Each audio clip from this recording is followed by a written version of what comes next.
Order to consider amendment number 61, printed in Part A of House Report 116-111. For what purpose does the gentleman from California seek recognition? Madam Speaker, I have an amendment at the desk. The clerk will designate the amendment. Amendment number 61, printed in Part A of House Report number 116-111, offered by Mr. Cox of California. Pursuant to House Resolution 6, the gentleman from California, Mr. Cox, and a member opposed, each will control 5 minutes. The chair recognizes the gentleman from California.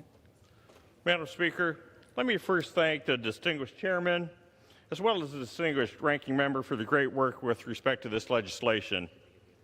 I rise today in support of my amendment, which makes a modest adjustment to H.R. 2740. My amendment would increase funding for the Department of Defense Health Program by $10 million. This amendment is budget neutral by reducing the Department of Defense's, the DoD's, department-wide Operation Maintenance Fund by the same amount. The Defense Health Program oversees all medical and health care programs for the DoD.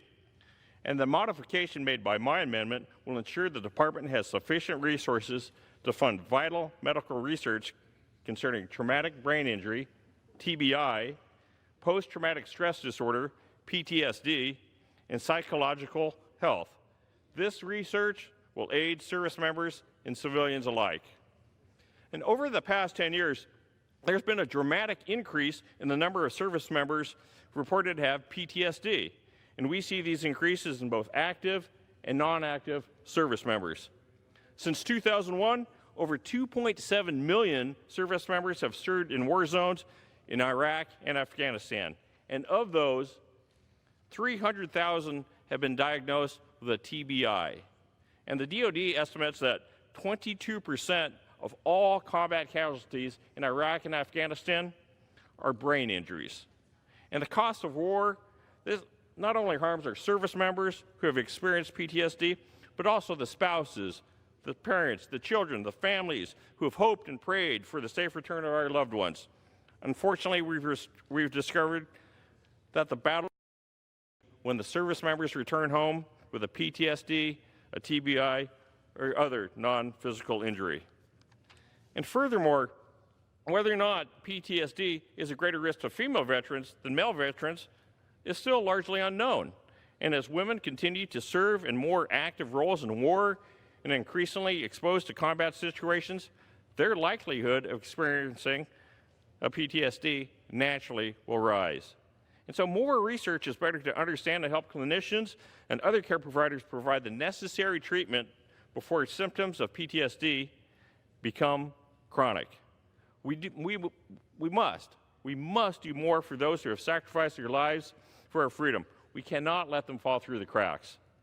That's why my amendment is so critical. With more of our troops returning from deployments over the next several years, we know that the number of PTSD cases in the U.S. is going to increase. But today, only 40% of service members find relief from current treatments. In the defense health programs, they provide crucial medical research to provide innovative solutions for service members and family members facing PTSD throughout our nation. And as many of us may have seen, just on Sunday night, there are a number of innovative solutions like stellate ganglion block, or SGB, that are currently being investigated and can be considered game changers in PTSD treatment. And so by investing in new groundbreaking technologies and therapies and trials, this will bring hope to service members who have tried current treatments but have found that nothing works. My amendment will further invest resources to help inform health professionals on how to best treat our military personnel. And furthermore, the need for increased funding for PTSD is not limited to only our military, but our overall communities at large. PTSD conditions are on the rise in numerous places throughout our nation where violence is endemic. And the vital research undertaken by the Department of Defense will benefit everyone, individuals, families, and those communities being infected today. So, Madam Speaker, I urge my colleagues to support my amendment and its critical funding for medical research concerning TBI, PTSD, psychological health that will help our service members and our nation as a whole. With that, I will reserve the balance of my time.